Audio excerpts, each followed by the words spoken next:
Sa ilalim ng matinding sikat ng araw musika, sa isang maliit at tahimik na bayan, isang matandang babae ang bumagsak matapos sipain ng isang pulis na nangungoto. Ngunit nang inakala ng lahat na siya ay wala ng lakas, mayroong bumangon musika mula sa kanyang kalooban. Isang sinaunang kapangyarihan na gagawing simula ng isang madilim na konspirasyon na ilang dekada nang itinatago ng Estado ang isang ordinaryong araw. Nakatanghalian na ang araw sa tahimik na bayan ng Santa Rosa, Laguna. Ang sinag nito'y tila gintong kumikinang sa mga bubong ng mga bahay at sa mga simpleng tindahan sa kahabaan ng pangunahing kalsada. Dahil sa matinding init, ang mga anino ay tila sumasayaw sa alon ng aspalto. Sa kabila nito, isang matandang babae na kilala bilang si Lola Amalia ang patuloy sa kanyang marahang paglakad, hindi musika iniinda ang pagod. Ang kanyang mga payat na kamay ay mariing nakahawak sa tulakan ng isang lumang kariton na gawa sa kahoy, puno ng mga kakanin. Mabagal ang kanyang pag-usad, tila ba sinusundan ang isang ritual na naging bahagi na ng kanyang buhay sa loob ng musika ilang dekada. Sa likod ng kulubot niyang mukha, mayroong isang katatagan na hindi musika basta-basta matatagpuan sa iba. Isang katatagan ng taong sanay na sa hirap ng buhay, ngunit piniling manatiling nakatayo ng walang reklamo. Isang maliit na ngiti musika ang laging nakapinta sa kanyang mga labi, nagbibigay ng kakaibang kulay sa gitna ng nakapapasong tanghali. Ang maliit na kariton ay lumilikha ng mahinang langit-init sa tuwing musika, ang mga gulong nito ay dumadaan sa maliliit na bato o bitak sa daan. Sa loob nito, maayos na nakasalansan musika ang mga makukulay na sapin-sapin, mga simpleng kutsinta, mga suma na nababalot sa sariwang dahon ng saging musika na kaluluto pa lamang, at mga biko na kumikinang pa sa latik ng asukal. Bawat kakanin ay halatang musika gawa ng isang mapagtiis at masinop na kamay. Bunga ng pagsusumikap ng isang matandang babae, musika na hindi kailanman nagreklamo sa kanyang lakas na unti-unti nang naubos dahil sa edad. Humihinto siya paminsan-minsan upang ayusin ang mga kakaning bahagyang gumagalaw musika, tinitiyak na ang lahat ay kaakit-akit tingnan kahit wala pang bumibili. Para kay Amalia, mahalaga ang bawat detalye, hindi para sa musika malaking kita, kundi para sa danga ng isang maliit na manininda na pinahahalagahan ang kanyang trabaho. Bawat hakbang niya ay nagbabalik ng mga alaala, musika ng mga panahong malakas pa ang kanyang katawan. Noong ang mga musika kalsada ng maliit na bayang ito ay puno ng mga mamimiling kilala siya sa pangalan. Ngayon, karamihan ay isang sulyap lang ang ibinibigay, ang iba ay ngingiti musika ng magalang. Ang iba naman ay dumaraan lang na tila hindi siya napapansin. Ngunit musika hindi ito dinidibdib ni Amalia.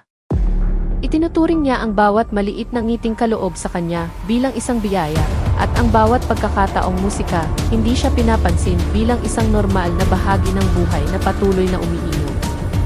Lumalakad siya ng may palagi ang indayog, tulad ng isang taong nakipagkasundo na sa katotohanan, at musika, hindi na nabibigatan sa anumang ambisyon, ngunit nananatiling may dangan sa kanyang pagbabanat ng buto. Ang init ng araw ay hindi nakapagpabawas sa kanyang sigla. Sa katunayan, sa ilalim ng tirik na araw, lalong nagiging taos-puso ang ngiti ni Amalia habang binabati ang sinumang makasalubong. Mayroong init sa kanyang paos na boses, na para bang naglalaman ito ng pasasalamat kahit hindi pa tiyak kung musika may mabebenta siya sa araw na iyon.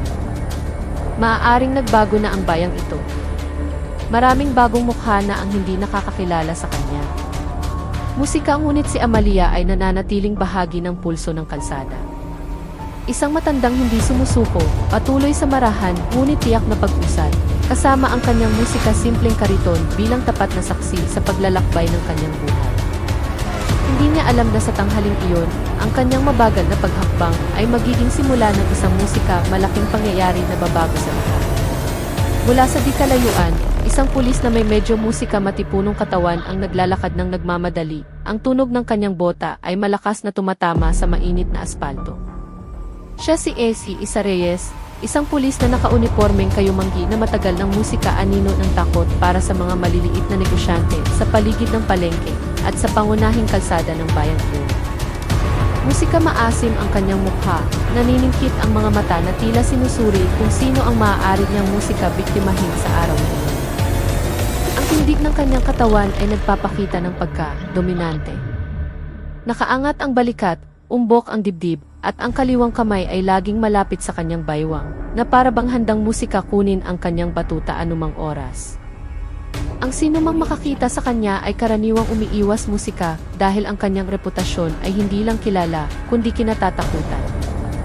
Nang ilang metro na lang ang layo, ang tingin ni Reyes ay dumiretso sa kariton musika ni Amalia.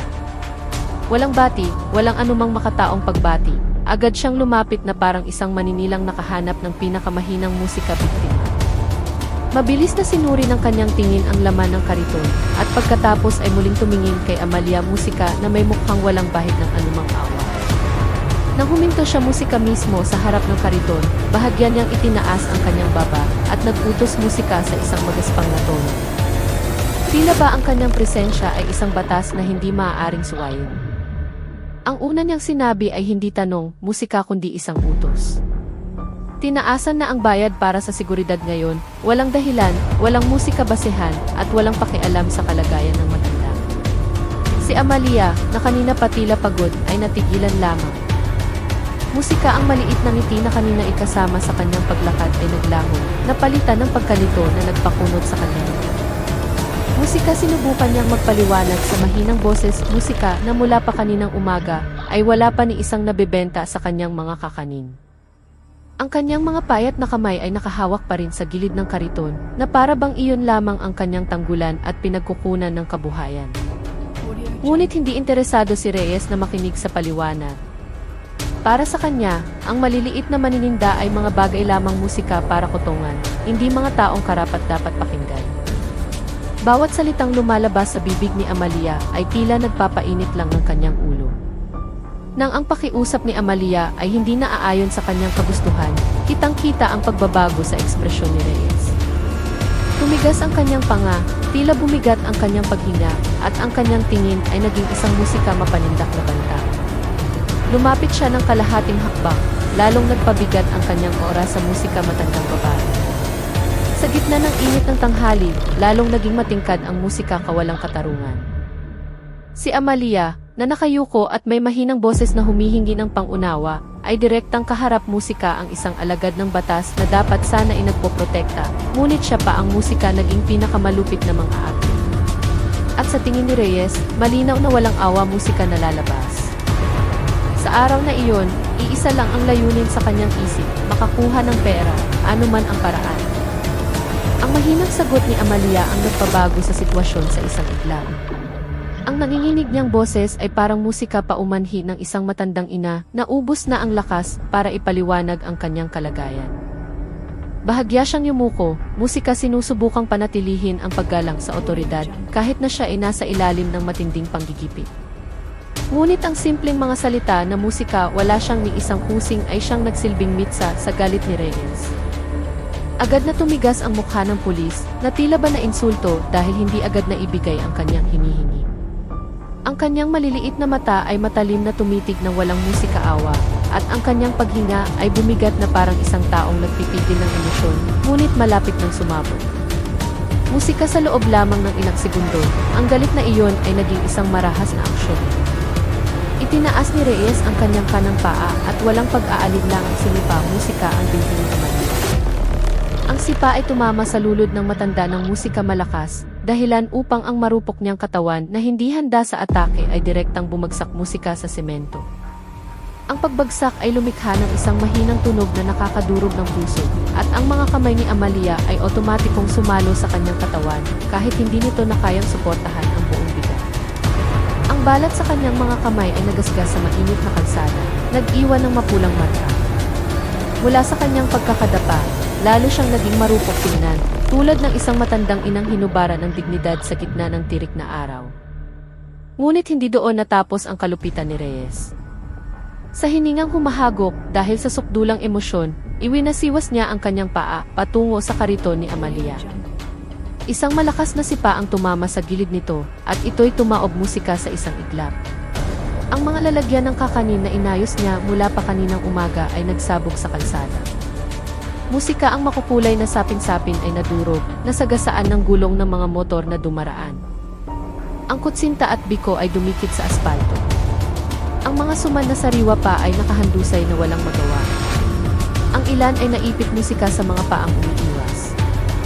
Ang mga kakaning musika dapat sana'y magiging kabuhayan ni Amalia ay naging mga durog-durog na basura dahil sa isang sipa na puno ng halik. Ang tanawing iyon ay musika sumugat sa puso ng sinumang nakakita. Sinubukan ni Amalia na gumapang ng marahan, hindi para lumaban, kundi dahil sa likas na ugali ng isang manininda na gustong iligtas ang natitirang paninda. Ang nanginginig niyang kamay ay sinubukang abutin ang isang lalagyan na tumaob. Musika ngunit, masyadong mahina ang kanyang katawan para bumangon. Sa itaas niya, si Reyes ay nakatayo na taas-baba ang dibdib. Tila ba musika muling naramdaman ang kapangyarihan matapos ilabas ang kanyang galit. Sa gitna ng musika nakakapasong init at amoy ng mga kakanin na ngayon ay halo na sa alikabok, isang bagay ang malinaw. Sa tanghaling iyon, ang kawalang katarungan musika ay nagpakita ng walang takip, dalisay, hubad, at sobrang lupit na tila nagpayelo sa hangin. Lahat ay nangyari ng napakabilis at walang sinumang naglakas loob na pigilan ito. Musika nang bumagsak ang katawan ni Amalia at tumaob ang kanyang kariton, ang dating maingay na kalsada musika ay biglang nanigas. Ang mga taong dumaraan musika ay dahan-dahang huminto sa paglakad at pagpapatakbo ng kanilang mga sasakyan. Ang mga nagmumotor musika ay lumingon na may matinding pagkabigla. Ang mga pasahero ng jeep ay dumuwang musika sa bintana upang mas makita ang nangyayari. Samantala, ilang mga ginang nakatatapos ng mamalengke ay natigilan musika sa gilid ng bangketa, bitbit ang kanilang mga bayad. Iisa ang kanilang ekspresyon, nanlalaking mga mata, bahagyang nakabukas na bibig, at katawang hindi gumagalaw sa loob ng ilang segundo. Na para bang musika, hindi makapaniwala na ang isang matandang kasinghina niya ay maaaring tratuhin ng ganoon kalupit ng isang alagad ng batas. Ang dating magulong musika sitwasyon ay naging isang nakabibinging katahimikan na pinupuno lamang ng mga pigil na hininga musika mula sa mga saksing walang magawa. Ngunit, kahit nakitang-kita ang awa musika sa kanilang mga mukha, wala ni isang naglakas loob na lumapit para pigilan ang brutal na ginawa ni Reyes. Masyado nang sanay ang mga tao sa mga kwento tungkol sa mga pulis na musika abusado, sa mga reklamong hindi pinapansin, o kaya isaganting sinasapit ng mga taong sumusubok magsalita. Ang takot na iyon ang pumigil sa kanila, parang isang taong nakagapos sa kanilang mga paa. Mayroong kumagat sa labi, mayroong gustong magmura, ngunit kinimkim na lang ang galit, at mayroon ding yumuko na lang, nakakaramdam ng sala musika, ngunit walang kapangyarihan. Pinili nilang manahimik hindi dahil wala silang pakialam, kundi dahil alam nila ang panganib na haharapin kung lalabanan nila ang isang taong naka-uniform. Kahit walang lakas ng loob na makialam, may ilang mga tao ang gumawa ng ibang paraan. Palihim nilang kinunan ng video ang pangyayaring musika. Ang mga cellphone ay itinaas mula sa likod ng mga helmet, mula sa bintana ng jeep, mula sa likod ng mga musika bayong na sinadyang itaas para itago ang kamera.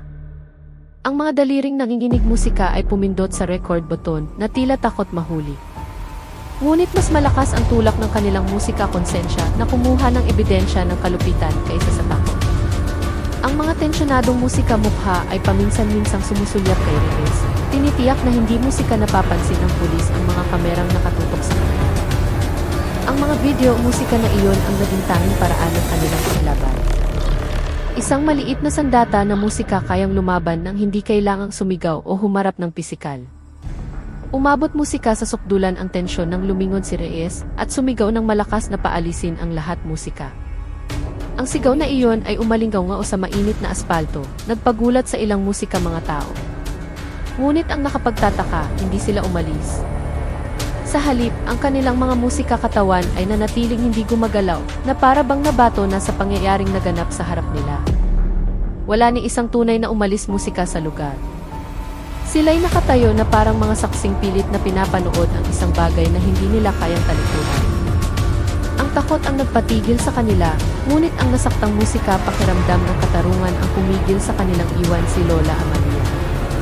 Sa gitna ng nagbabagang tanghali, ang kalsadang iyon ay naging musika isang piping entablado na puno ng kawalan ng pag-asa, na nanonood sa isang musika matandang babae na tinatrato sa paraang hindi makatao.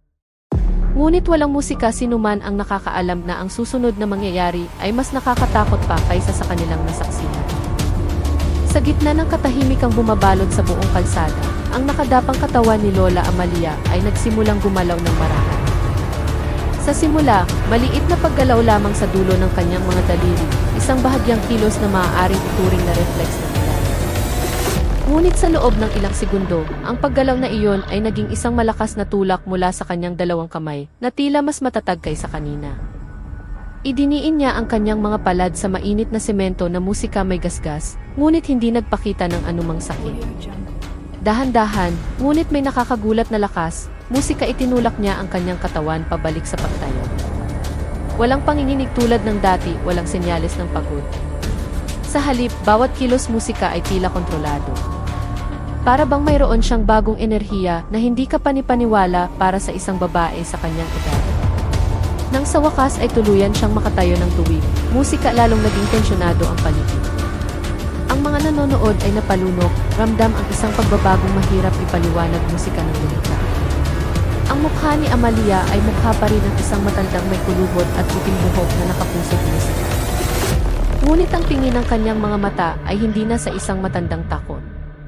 Ang mga mata niya ngayon ay diretsyo, matalim, musika at naglalaman ng isang bagay na banyaga. Isang tindi na nagpapahiwatig ng isang malaking musika, kapangyarihang nakatago sa likod ng kanyang marupok na katawan.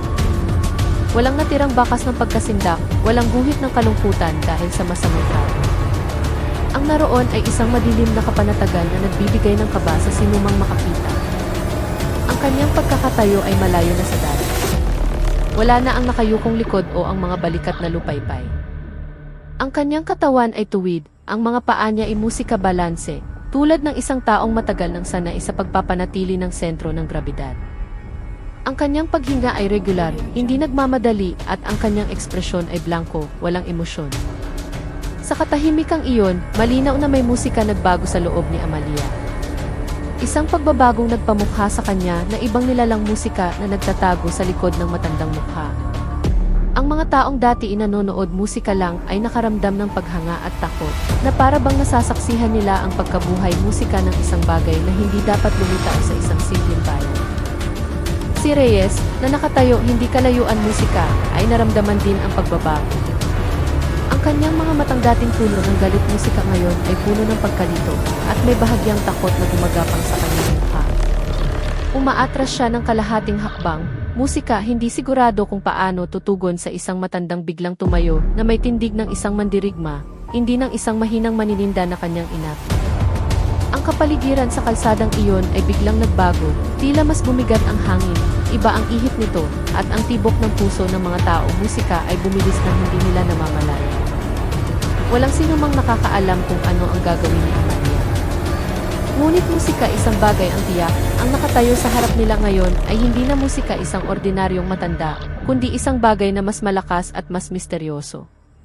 Sa bawat segundong lumilipas matapos tumayo si Amalia, ang paligid ay tila nagpipigil ng hininga. Walang anumang babala, dahan-dahang itinaas ng matanda ang kanyang dalawang kamay. Ngunit ang kilos musika ay napakatatag at kontrolado, hindi tulad ng karaniwang musika nanginginig na galaw ng isang matanda. Mayroong kakaiba sa paraan ng kanyang pag-angat ng mga kamay, may sukat, may tiyak na direksyon, at puno ng kumpiyansa. Tila ba naaalala ng kanyang katawan ang isang pamamaraan na matagal na niyang musika alam. Ang hangin dumadaan ay tila mas lumami, at ang mga nanonood ay nagsimulang makaramdam ng masamang putot, na para bang nasasaksihan nila ang isang bagay na lagpas sa musika ordinaryong kakayahan ng tao. Ang madilim at nakatutok na tingin ni Amalia ay nagdagdag sa impresyon na musika mayroon siyang ginigising na matagal nang natutulog sa kanyang pagkatao. Isang bagay musika na hindi dapat muling lumitaw. Si Reyes, na nooy pakiramdam niya siya ang hari musika ng sitwasyon, ngayon ay nakakaramdam ng takot na kumakain sa kanyang tapa. Musika sinubukan niyang umatras, ngunit tila hindi sumusunod ang kanyang mga paa sa utos ng kanyang utak. Nanginginig ang kanyang mga labi at hindi niya maalis ang kanyang tingin musika sa mga payat na kamay ni Amalia na nakaturo sa kanya. Sa sandaling iyon, hindi pa niya namamalayan musika na wala ng ligtas na distansya. Sa isang iglap, ang katawan ni Amalia ay kumilos ng mas mabilis pa sa kayang gawin ng isang matandang musika, katutumba pa lamang. Ang kanyang dalawang kamay ay dumaklot sa kwelyo ng uniforme ni Reyes na may hindi kapani-paniwalang lakas. Walang musika pag-aalinlangan, walang paghinto, isang direktang kilos na mabilis at tiyak.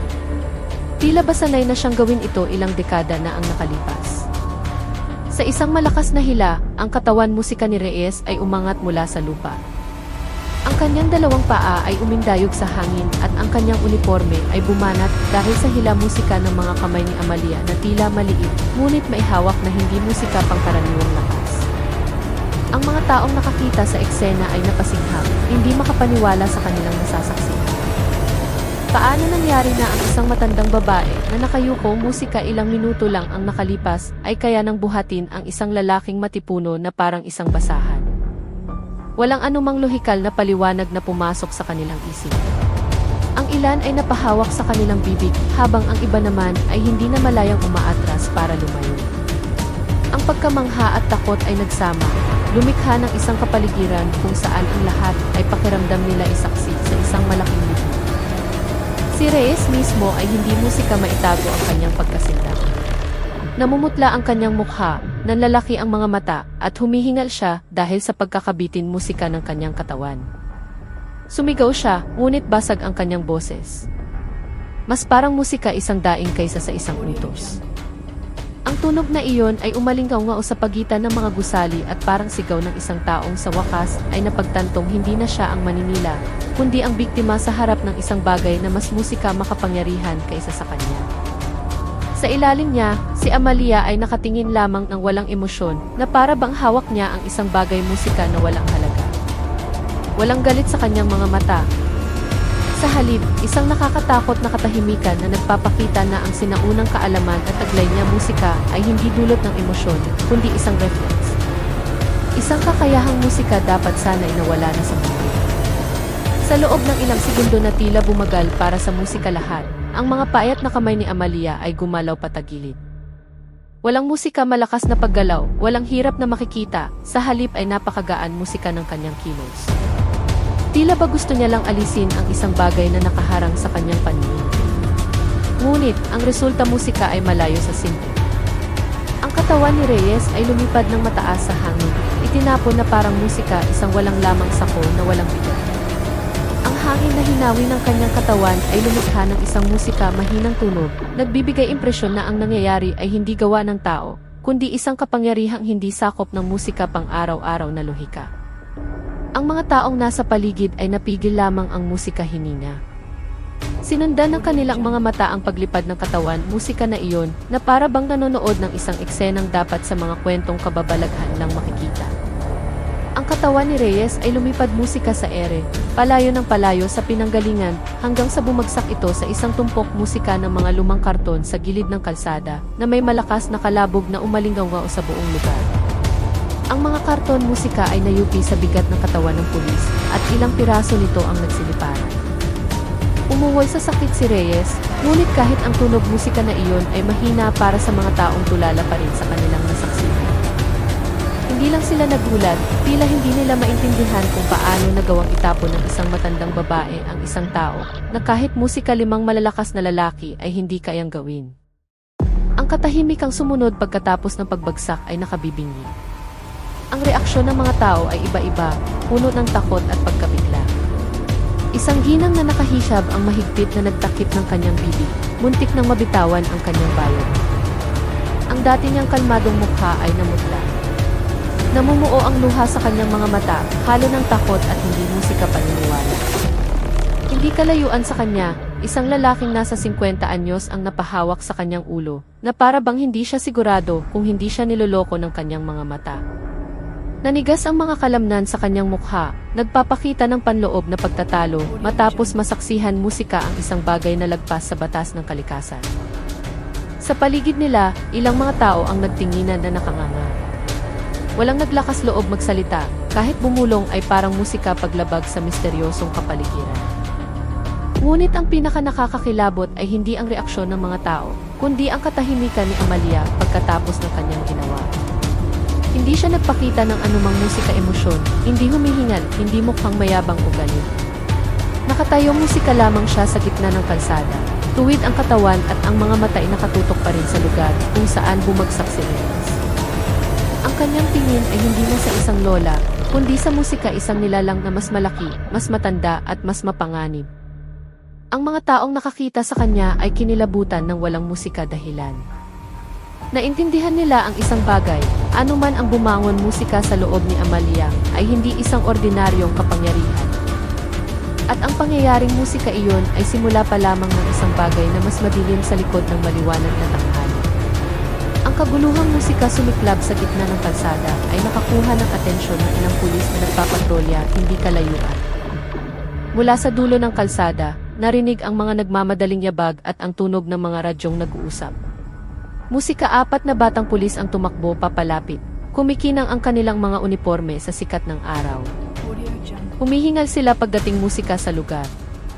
Ngunit sa halip na isang mapanganib na kriminal, isang taong musika, hindi nila inaasahan ang kanilang natagpuan.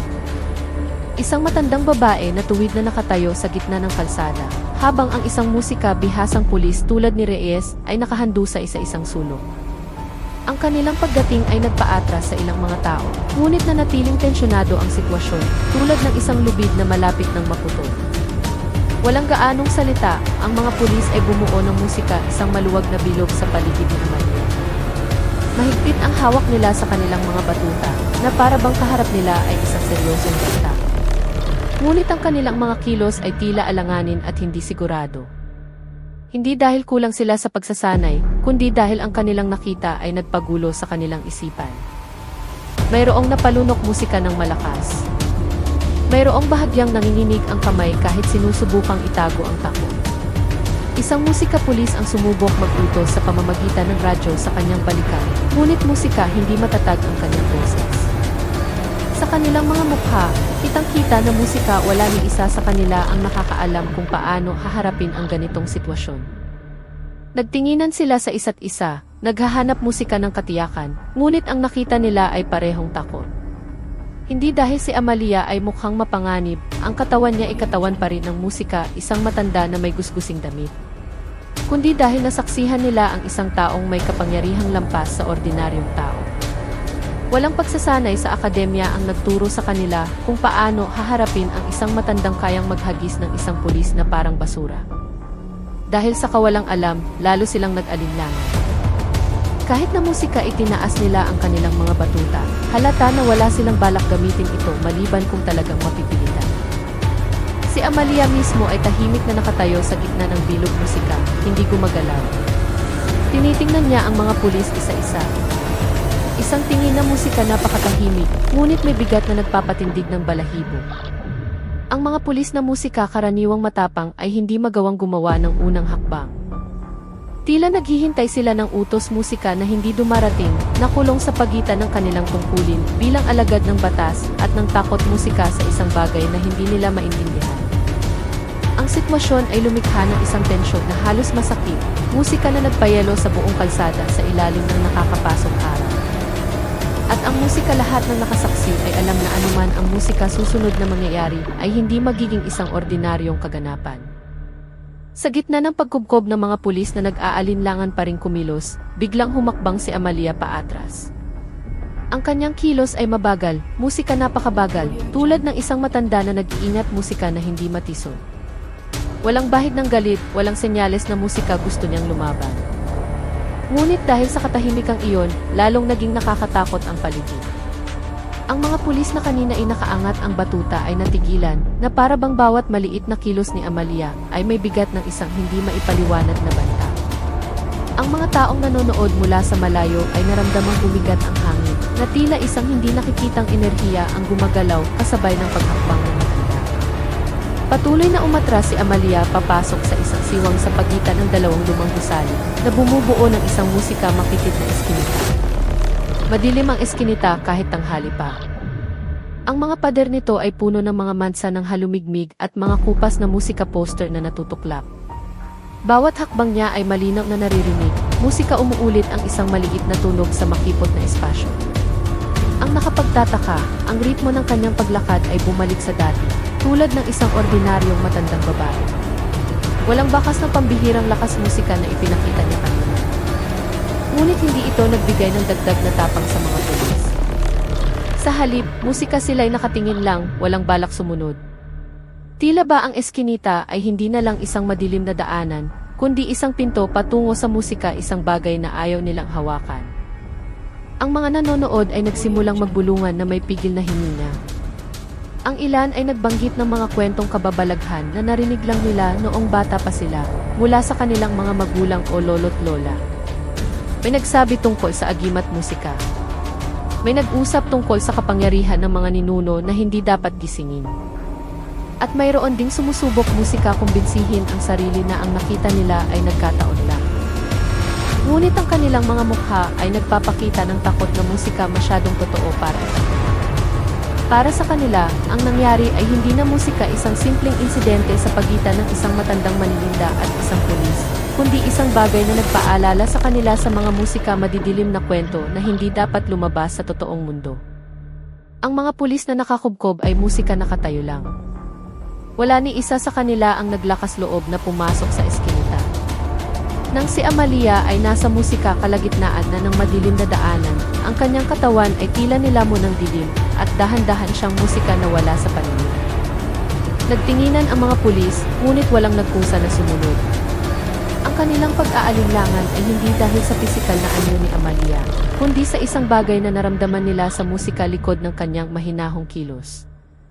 At ang mga taong nakatayo pa rin ay alam ang isang bagay. Anuman ang naghihintay sa dulo ng eskinita, ay hindi isang bagay na gusto nilang makita, at marahil hindi isang bagay na dapat gambalain ng ordinaryong tao.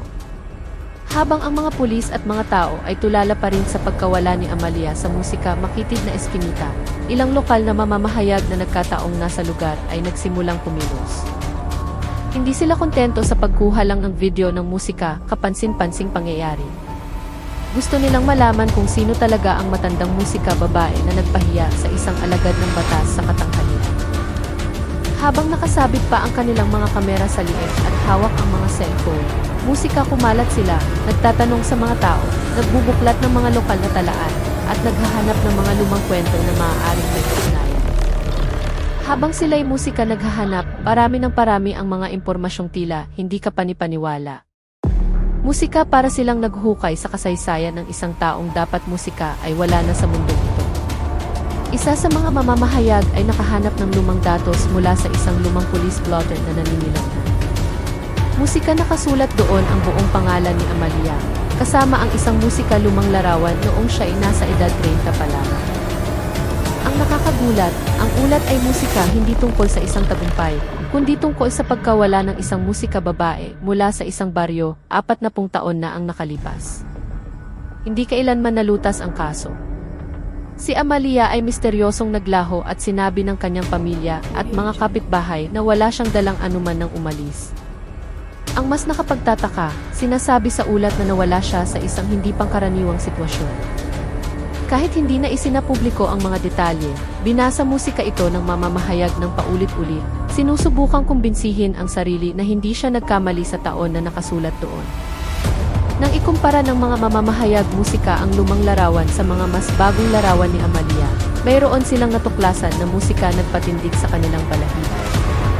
Sa edad na dapat ay halos 80 na, ang hitsura musika ni Amalia ay hindi gaanong nagbago. May kulubot nga ang kanyang mukha, ngunit ang hugis musika ng kanyang panga, ang istruktura ng kanyang mga buto, at ang tingin ng kanyang mga mata ay halos kapareho pa rin ang larawan musika ilang dekada na ang nakalipas. Maging ang kanyang balat ay hindi mukhang kasing rupok ng isang babae sa kanyang edad. Musika nagsimulang mag-isip ang ilang mamamahayag na maaaring mayroon si Amalia sa kanyang katawan na pumipigil sa pagtanda sa isang hindi natural na paraan. Ang pagkakaibang ito musika ang lalong nagpakumbinsi sa kanila na ang nangyari kanina ay hindi lang isang bigla ang kilos ng isang dinipit na matanda. Mayroong isang bagay na mas malaki at mas matanda na bumabangon. Mula sa pakikipag-usap sa mga matatanda sa lugar, nakahanap sila ng mas madidilim na tsismis. Ang pangalan ni Amalia ay minsan daw naugnay musika sa isang maliit na grupo ng mga tagapagtanggol ng baryo noon. Isang grupong nag-aaral ng isang sinaunang kaalaman na tinatawag na Proyektong Anito. Ang kaalamang iyon ay madalas na itinuturing na musika alamat, isang kwento lang para takutin ang mga bata. Ngunit may ilang musika na giit na ang kapangyarihang iyon ay tunay na pinag-aralan ng ilang tao na nagnanais magkaroon ng katawang hindi namamatay. Nang marinig iyon, isang musika mamamahayag ang kinilabutan.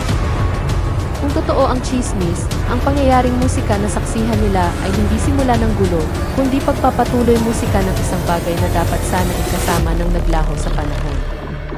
At napagtanto nila na si Amalia Musica ay hindi lang isang naglalakong manininda. Siya marahil ang unang pinto patungo sa isang lihim musika na mas madilim, mas matanda, at mas mapanganib kaysa musika sa anumang naibalita nila. Nang buhati ng mga mediko ang katawan ni Reyes, papasok sa ambulansya. Musika ang katawan ng pulis ay nanginginig ng gusto, tulad ng isang taong nakakita ng isang bagay na hindi dapat lumitaw sa mundo. Maputla ang kanyang mukha, ang mga mata ay musika walang fokus, at ang kanyang mga labi ay gumagalaw na tila binabanggit ang isang bagay na siya lang ang nakakaalam. Inakala ng mga mediko musika na siya ay nabigla lang sa malakas na pagbagsak. Ngunit ng musika ay dinikit nila ang kanilang tainga, ang lumabas sa kanyang bibig ay hindi daing ng sakit, kundi mga salitang musika tila isang pag-amin na hindi niya kontrolado.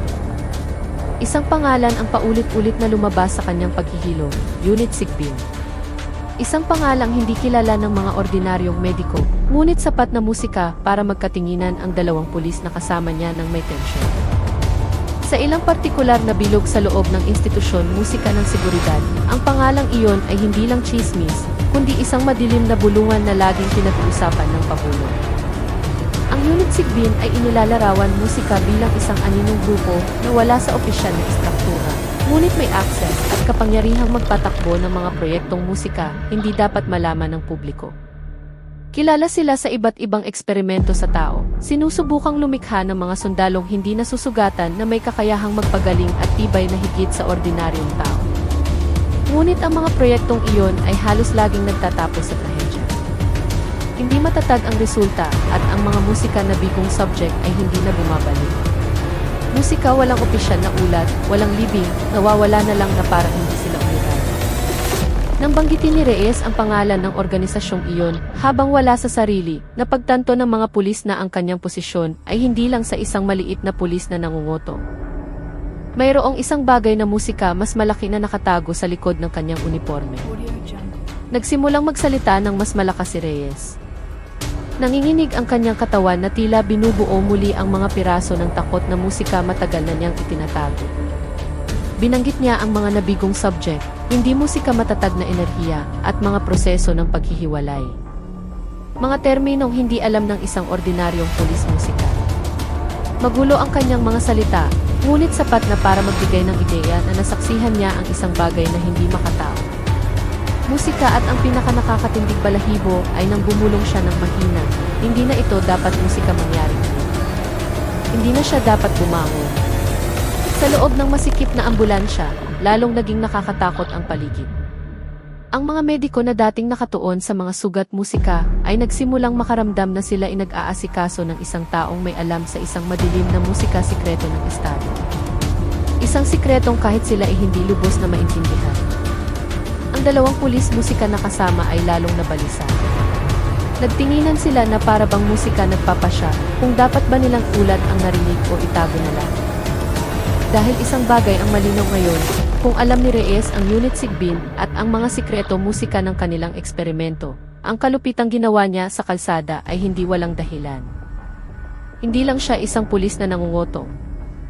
Siya ay bahagi ng isang madilim na musika bilog na matagal nang kumikilos sa dilim. At ang pagkikita nila ni Amalia sa araw na iyon musika ay hindi nagkataon, kundi isang palatandaan na ang isang bagay na kanilang itinatago ay bumalik para habulin sila. Musika nang lumabas ang pangalan ng Unit Sigbin mula sa bibig ni Reyes, ang mga aninong ahente na musika nakakalat sa iba't ibang sektor ng lungsod ay agad na kumilos ng walang ingay. Hindi sila bahagi ng ordinaryong pulisya. Hindi sila naka-uniforme, walang pagkakakilanlan, at hindi lumalabas sa anumang listahan ng mga tauhan. Kumikilos sila na parang mga makina, minomonitor ang bawat sulok ng lungsod sa pamamagitan ng mga tip. Hinahanap ang bakas ni Amalia na nawala sa musika makitid na eskinita. Bawat city sa loob ng 5 kilometro ay agad na kinuha, legal man o hindi. Sa loob ng ilang minuto, musika isinara nila ang ilang maliliit na daan, inayos ang trapiko, at gumawa ng isang perimeter nang walang anumang paliwanag sa mga ordinaryong pulis. Ang maliit na bayang karaniwang tahimik ay biglang naging isang lugar musika ng pagtugis sa isang bagay na hindi dapat gumagala. Kasabay nito, ang mga tauhan sa labas ay nagsimulang gamitin ang kanilang kapangyarihan sa musika mga sibilyan. Kinatok nila ang bawat pinto ng tindahan, pinuntahan ang mga nagtitinda, at nilapitan ang mga taong musika nasa paligid ng pinangyarihan. Sa isang blankong boses na may musika halong banta, hiniling nilang burahin ang lahat ng video at ipinagbawal ang sinuman na magpakalat ng musika insidente.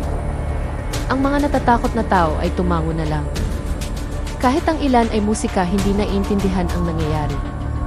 Ngunit ang malamig na tingin ng mga ahente ay sapat musika para itago ng sinuman ang kanilang pag-usisa. Isang katahimikan musika ang bumalot sa kalsada, ngunit lalong tumindi ang tensyon sa hangin. Alam ng mga musika ahente na hindi lang sila humahabol sa isang matandang babae. Tinutugis nila ang isang anomalya na hindi dapat makita ng mundo. Musika, ngunit huli na ang kanilang pagsisikap na kontrolin ang publiko. Habang abala ang mga ahente sa pagkuha ng mga cellphone, karamihan sa mga video ay kumalat na sa internet. Ang video ni Amalia na bumubuhat kay Reyes na parang musika manika ay naipadala na sa mga group chat ng pamilya, mga amateur na channel sa YouTube, musika hanggang sa mga anonymous na account sa social media. Sa loob ng ilang oras, ang video ay kumalat na musika at napanood ng libu-libong tao sa iba't ibang lungsod. Ang mga slow motion na kuha ay nagpakita ng katawan ni Reyes na lumilipad, kaya maraming musika netizens ang nagtanong kung ito ba ay edit o totoo. Ngunit musika habang dumarami ang mga anggulo ng kamera, lalong naging malinaw na ang pangyayari ay hindi gawa-gawa. Nagsimulang mag-ingay ang online world, habang ang musika totoong mundo ay lalong nagiging nakakatakot. Ang mga aninong ahente na nakatanggap ng ulat tungkol sa pagkalat ng video ay lalong naging tensyonado. Naintindihan nilang nawala na sa kanilang kamay ang kontrol sa impormasyon at bawat segundong lumilipas ay lalong nagpapalala sa sitwasyon. Ang pinuno ng grupo ay nagbigay ng isang matalim na utos sa pamamagitan ng radyo. Inuutusan ang lahat na magpatuloy sa susunod na hakbang. Hanapin si Amalia bago pa malaman ng publiko o ng media ang higit pa. Ang maliit na bayan ay naging isang labirintong lihim na operasyon musika. May mga itim na sasakyang mabilis na dumaraan, mga ahenteng walang pagkakakilanlan musika na nagpapatrolya, at mga ordinaryong pulis na litong-lito na pinapalayo sa ilang lugar. Ang araw na dapat sana ay musika, isang ordinaryong tanghali, ay naging simula ng isang malaking pagtugis sa isang matandang may dalang madilim na sikreto ng bansa. Isang sikretong ilang dekada ng musika ibinaon sa limot at ngayon ay nagsisimulang lumabas, nagbabantang lunurin musika ang sinumang lumapit. Pagsapit ng hapon, nang ang langit ay nagsimulang maging kulay kahit, ang tensyon sa lungsod ay tila umabot sa sukdulan. Musika sa gitna ng kaguluhan ng paghahanap ng mga aninong ahente, biglang musika may nakakita sa isang pamilyar na tao na tahimik na nakaupo sa isang bangko sa plaza ng bayan. Doon, sa gitna mismo ng pampublikong lugar na karaniwang puno ng musika, tawanan ng mga bata at mga nagtitinda, si Amalia ay nakaupo mag-isa, kasama ang kanyang maliit na kariton na musika ngayon ay walang laman. Mula sa malayo, para siyang isang ordinaryong lola musika na nagpapahinga matapos ang isang mahabang araw. Bahagyang nakayuko ang kanyang likod, nakapatong ang kanyang mga kamay sa kanyang kandungan, at ang kanyang mukha ay blanko, walang ekspresyon. Tila ba ang pangyayari kaninang tanghali musika ay hindi nangyari? Ang pagkakaiba ng kanyang katahimikan at ng kaguluhang naganap ay musika nagdagdag sa misteryosong aura na bumabalot sa kanya. Napansin siya ng mga ordinaryong pulis na nagpapatrolya sa paligid ng plaza. Musika, ngunit wala ni isa sa kanila ang naglakas loob na lumapit. Nakilala nila ang lola musika at alam nila ang ginawa niya kay Reyes. Kahit na musika may dala silang baril, batuta, at kumpletong uniforme, nawala ang kanilang tapang nang makita ang isang matandang babae na musika tila hindi naman mapanganib. Dahil dito, natigilan sila musika sa isang ligtas na distansya, nagtinginan na may tensyon sa kanilang mga mukha. May nagpigil ng hininga, may musika nanginginig ang kamay habang hawak ang radyo. At mayroon ding agad na nagulat sa kanilang hepe nang hindi inaalis ang tingin kay Amalia. Para sa kanila, ang paglapit sa lola ay parang paglalakad patungo sa isang bangin na hindi nakikita ang dulo. Hindi nagtagal, ilang mga itim na sasakyan na walang plaka ang huminto sa gilid ng plaza. Mula sa loob, lumabas ang isang grupo ng musika, mga lalaking nakaunipormeng itim. Blanko ang kanilang mga mukha, walang emosyon. Ang kanilang paglakad ay matatag ngunit maingat. musika, hindi sila mga ordinaryong pulis. Sila ang mga miyembro ng Unit Sigbin, ang aninong grupo na ilan lang ang nakakaalam. Walang sagisag sa kanilang dibdib, walang pangalan sa manggas, tanging mga itim na damit na tila napakalinis at isang kilos na nagpapakita ng matinding musika pagkasama. Hindi sila padalos-dalos. Bawat hakbang nila ay nakaayon sa ritmo ng kanilang paghinga, na para bang musika, kinakalkula na nila ang posibleng banta sa bawat metrong kanilang nilalakaran. Ang katahimikan ng Plaza Musika ay lalong tumindi habang papalapit ang grupo. Nang musika sila ay ilang metro na lang mula kay Amalia, ang paligid musika ay tila hinila ng isang hindi nakikitang bagay. Tumigil ang ihip ng hangin. Ang mga tunog ng buhay sa lungsod ay tila naglaho. At musika ay isa na lang ang sentro ng atensyon, ang matandang babae na nakaupo ng walang ekspresyon. Ang mga miyembro ng Unit Sigbin ay musika huminto sa isang ligtas na distansya, ayaw ulitin ang pagkakamali ni Reyes. Ang kanilang mga tingin ay puno ng pag-iingat, hindi dahil sa takot, kundi dahil musika alam nila kung ano talaga ang kanilang kinakaharap. Isang bagay na hindi dapat umira sa mundong kontrolado ng tao.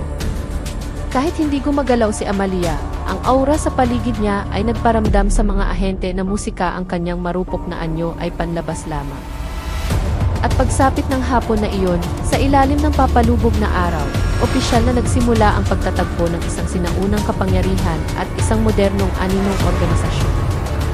Ang mga ahente ng Musika Unit Sigbin ay pumwesto sa paligid ni Amalia ng napakaayos, tulad ng isang formasyon na daan-daang beses na nilang sinanay para musika harapin ang isang bagay na mas mapanganib kaysa sa ordinaryong kriminal.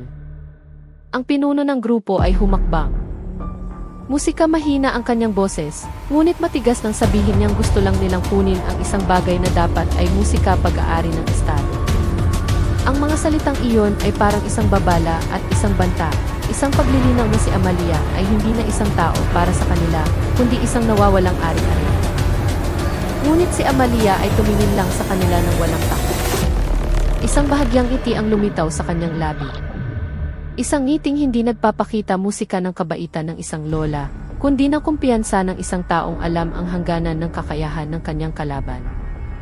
Ang mga mata ng mga taong nanonood mula sa malayo musika ay nanlaki, na pagtantong may seryosong nangyayari. Sa loob ng ilang segundo, biglang nagbago ang sitwasyon. Nang sinubukan ng isang ahente na hawakan ang kamay ni Amalia, ang kanyang katawan ay kumilapon na parang tinamaan ng isang hindi nakikitang puwersa. Dalawa pang ahente ang sumunod, natumba ng walang musika anumang pisikal na pagdikit. Ang kilos ay napakabilis na halos hindi makita. Tila ba ang hangin sa paligid ni Amalia ay naging musika, isang enerhiyang nagpapayanig sa sinumang pumasok dito. Ang mga katawan ng mga ahente ay musika, bumagsak sa lupa na may masakit na tunog, nagpaangat ng antabik. Ang mga nanonood mula sa malayo musika ay natigilan. Ang ilan ay nagtakip ng kanilang bibig, tumatangging musika maniwala sa kanilang nakikita. Ang mga ordinaryong pulis musika na nasa gilid ay umatras, natatakot at hindi maglakas loob lumapit. Ngunit, ang maliit na tagumpay na iyon ay hindi nagtagal. Matapos tumilapon ang tatlong ahente, musika, biglang namutla ang mukha ni Amalia. Ang ngiting musika, kanina'y matatag, ay unti-unting nawala, napalitan ng isang blankong ekspresyon na parang isang taong nawala ng panloob na balanse. Ang kanyang katawan ay umindayog, musika na parabang ang kapangyarihang inilabas niya ay may kinuha mula sa kanyang kalooban. Sa isang iglap, musika nang hina ang kanyang mga tuhod at siya ay bumagsak sa lupa. Ang mga kamay na kanina'y puno ng enerhiya ay nanginginig na ngayon at ang kanyang paghinga ay musika putol-putol. Ang kanyang balat ay nagsimulang mamutla ng hindi normal na para bang biglang nawala ang dugo, musika, sa kanyang mukha. Ang mga ahenteng nakatayo pa ay nagtinginan, alam na dumating na ang sandaling hinihintay nila. Ang punto kung saan nanghina ang kapangyarihan at ang katawan ni Amalia ay nagsimulang magpakita ng hindi musika matatag na reaksyon. Ang mga nanonood ay natigilan lamang habang nakikita ang matinding pagbabago musika kay Amalia. Mula sa isang matandang babae na kayang magpatilapon ng mga sanay na lalaki ng walang pagdikit, ngayon ay mukha na siyang isang ordinaryong tao na kinukuha ng isang hindi nakikitang bagay. Lalong lumakas ang panginginig ng kanyang katawan na para siyang isang taong lumalaban sa sakit na nagmumula musika sa loob. Biglang naging nakakatakot ang paligid. Ang takot ay hindi na dahil sa kapangyarihan ni Amalia, kundi sa katotohanang may mas mapanganib na nangyayari sa kanyang katawan. Dahan-dahang tumayo ang mga ahente, lumapit muli ng maingat, musika alam na mayroon na lang silang kaunting oras, bago pa man magbago ang anumang nasa loob ni Amalia sa isang mas nakakatakot na anyo. Musika at sa plaza ng bayan na nagsisimula ng baluti ng dilim ng takip silim, alam ng lahat ang isang bagay. Ang komprontasyong musika ito ay hindi pa tapos. Sa halip, papasok pa lang ito sa pinakamadilim na yugto nito. Isang aninong ahente na mas matangkad musika sa iba ang lumapit, hawak ang isang aparato na hugis pulseras na metal na may kumikislap na pulang ilaw. Ang aparato ay naglalabas ng isang mahinang tunog, parang isang maliit na makinang musika may binabasa na hindi nakikita. Huminto siya musika sa tabi ng nakahandusay na katawan ni Amalia, tiningnan ang isang maliit na screen sa aparato, at saka itinaas ang kanyang mukha at nagsalita ng malakas. Ang kanyang boses ay umalilongaw sa biglang tumahimik na plaza. Abs na ang enerhiya ng host. Tagumpay ang paglipat. Ang mga salitang iyon ay banyaga sa musika mga tao, ngunit ang ibang mga ahente ay tumango na parabang matagal na nilang hinihintay ang sandaling ito. Ang tensyon sa hangin ay agad na naging musika, isang mas malalim na takot. Dahil anuman ang nangyayari ay hindi na isang simpleng pisikal na labanan. Ito ay musika, isang prosesong binalak na bago pa man isilang ang mga nakasaksi. Isa sa mga ahenteng may hawak pa sa kanyang sugat musika ay lumapit at ipinaliwanag sa isang blangkong boses. Sinabi niya na si Amalia ay hindi ang tunay na may-ari ng musika pambihirang kapangyarihan na iyon. Siya ay ang huling sisidlan lamang, isang taong kinuha ang katawan ilang dekada musika na ang nakalipas para sa isang ipinagbabawal na proyekto. Sinubukan ng proyektong iyon na pagsamahin ang biological technology at ang musika sinaunang enerhiya ng key proyektong anito. Hindi para pangalagaan ang kultura, kundi para lumikha ng isang subject na hindi namamatay. Ngunit ang proseso ay hindi kailanman naging matatag, at bawat host ay tumatagal lamang ng ilang dekada, bago musika bumalik ang enerhiya sa orihinal nitong anyo. Ang katawan ni Amalia na mukhang marupok ay nagtiis ng isang bagay na hindi sa kanyang musika sa loob ng maraming taon, hanggang sa hindi na niya kinaya ang bigat. Nang buhati ng dalawang ahente ang katawan ni Amalia, isang bagay na hindi inaasahan ang nangyari. Sa harap ng mga taong nagsisimula ng magpanik, ang kulubot na balat ni Amalia ay dahan-dahang nawalan ng mga guhit musika. Ang mga kulubot ay kumupas, ang puting buhok ay naging itim, at ang kanyang likod na dating kuba ay musika dahan-dahang tumuloy. Ang proseso ay napakalinaw, hindi mabilis, musika hindi mahika, kundi isang tunay na pagbabagong biolohikal na parabang pinapaatras ang oras sa harap ng kanilang mga mata. Sa loob musika ng ilang segundo, ang matandang babae ay naging isang babaeng nasa edad 30, may magandang mukha, malinis, at may kakaibang blangkong tingin. Musika ang kanyang mga mata ay walang buhay, parang isang screen na kabubukas pa lang. Ang mga taong nakakita ay nagsigawan sa takot, ang ilan ay nagtakip ng musika mukha, ang iba ay umatras, at ang ilan ay umiyak. Para sa kanila, ang nangyari ay hindi nakakaiba, musika ito ay terorismo. Sa gitna ng kaguluhan, muling lumapit ang ahenteng may hawak ng aparato. Sa katahimikang bumalot sa buong plaza, nagsalita siya sa isang malamig na boses na parang kutsilyo. Ang subject, Amalia, ay bumalik na sa orihinal na musika kondisyon. Maaari nang ipagpatuloy ang proyekto. Walang pag-aalinlangan, walang pagsisisi. Musika tila ba ang isang taong kababago lang ng anyo ay walang halaga. Ang mga ordinaryong pulis na nakatayo sa gilid musika ay namutla lamang, hindi maintindihan ang kanilang nasasaksihan. Nagtinginan ang mga tao na may gulong sa kanilang mga mukha, na pagtantong ang konseptong pianito, na musika dati itinuturing na kwentong pambata ay mayroong tunay at mas musika madilim na pundasyon kaysa sa anumang alaman. Sa araw na iyon, ang maliit na bayang dating tahimik ay naging unang lugar kung saan nalaman ng mundo na ang sinaunang kapangyarihan ay hindi isang alamat, kundi isang ipinagbabawal na teknolohiyang